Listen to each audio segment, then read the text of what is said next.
Galera ligada no canal SSP Skateboard. Nesse vídeo eu troquei de skate um pouco, as peças.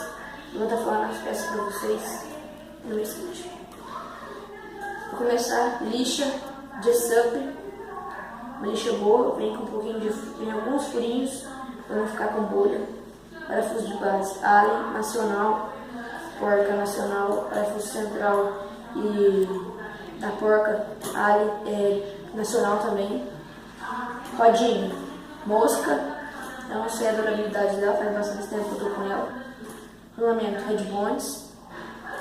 Truque, metalo, 129, um truque bem bom, dura bastante. E uma coisa nova que eu tô agora é Shape Progress. Eu não sei se o shape é bom, vou fazer um teste agora com ele, mas parece ser bom. Muita gente recomendou pra mim, muita gente falou pra comprar, então eu acabei comprando e vou ver se é bom aí e já deixo aí pra vocês. Se vocês quiserem comprar esse shape, tá disponível na Canoite, que por R$ 69,00 na promoção já vem uma lixa. Então, quiser ir lá comprar, pode ir lá então. É isso aí, galera.